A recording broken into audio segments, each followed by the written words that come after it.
Hello, ಎಲ್ಲರಿಗೂ ನಮಸ್ಕಾರ ಸ್ನೇಹಿತರೆ. ಚರಿಷ್ಠ ವರ್ಡ್ ಯೂಟ್ಯೂಬ್ ಚಾನಲ್ಗೆ ಸ್ವಾಗತ. ಯಾರ್ಯಾರು ಆಲ್ರೆಡಿ ನನ್ನ ಚಾನಲ್ ಸಬ್ಸ್ಕ್ರೈಬ್ ಆಗಿದ್ದೀರೋ ಅವ್ರಿಗೆ ನನ್ನ ಕಡೆಯಿಂದ ಧನ್ಯವಾದಗಳು.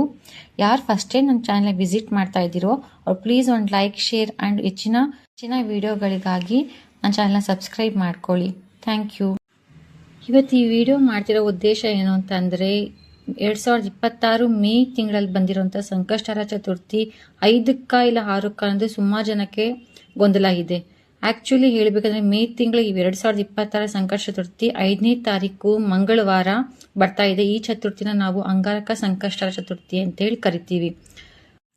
ಯಾರ್ಯಾರು ಹೊಸದಾಗಿ ಸಂಕಷ್ಟ ಚತುರ್ಥಿ ಮಾಡಬೇಕು ಅಂತ ಅಂದ್ಕೊಂಡಿದ್ದೀರೋ ಅವರೆಲ್ಲ ಪ್ಲೀಸ್ ಈ ಸಂಕಷ್ಟಿಯಿಂದನೇ ಸ್ಟಾರ್ಟ್ ಮಾಡ್ಕೊಳ್ಳಿ, ತುಂಬ ಒಳ್ಳೆಯದಾಗುತ್ತೆ.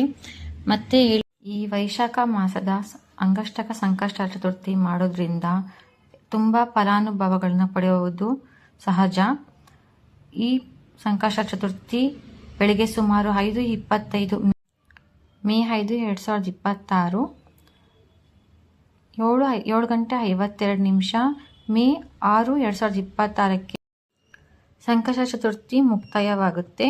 ಚಂದ್ರೋದಯ ಸಮಯ ಬಂದು ರಾತ್ರಿ 9:15ರಿಂದ ರಾತ್ರಿ 9:30ಕ್ಕೆ ಕರ್ನಾಟಕದಲ್ಲಿ ಕಾಣಿಸ್ಕೊಳ್ಳುತ್ತೆ.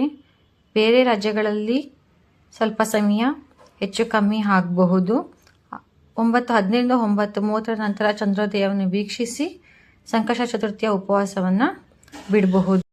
ಸಂಕಷ್ಟ ಚತುರ್ಥಿಯ ಪೂಜೆ ಸಮಯದಲ್ಲಿ ನಾವು ಓಂ ಗಂ ಗಣಪತಯೇ ನಮಃ ಮತ್ತು ವಕ್ರತುಂಡ ಮಹಾಕಾಯ ಸೂರ್ಯಕೋಟಿ ಸಮಪ್ರಭ ಈ ಥರ 108 ಬಾರಿ ಜಪ ಮತ್ತು ಸ್ತೋತ್ರವನ್ನು ಹೇಳೋದ್ರಿಂದ ನಾವು ಆ ದಿನ ಸಂಕಷ್ಟ ಚತುರ್ಥಿ ಮಾಡಿದ ಶುಭ ಫಲಗಳನ್ನ ನಾವು ಪಡ್ಕೋಬಹುದು. ಮತ್ತು ನಮ್ಮಲ್ಲಿ ಯಾವುದೇ ಥರದ ನೆಗೆಟಿವ್ ಎನರ್ಜಿ, ಯಾವುದೇ ತೊಂದರೆಗಳಿದ್ರೂ ಕೂಡ ಅದು ನಮ್ಮಿಂದ ದೂರ ಆಗುತ್ತೆ. ಓಂ ಗಂ ಗಣಪತಯೇ ನಮಃ.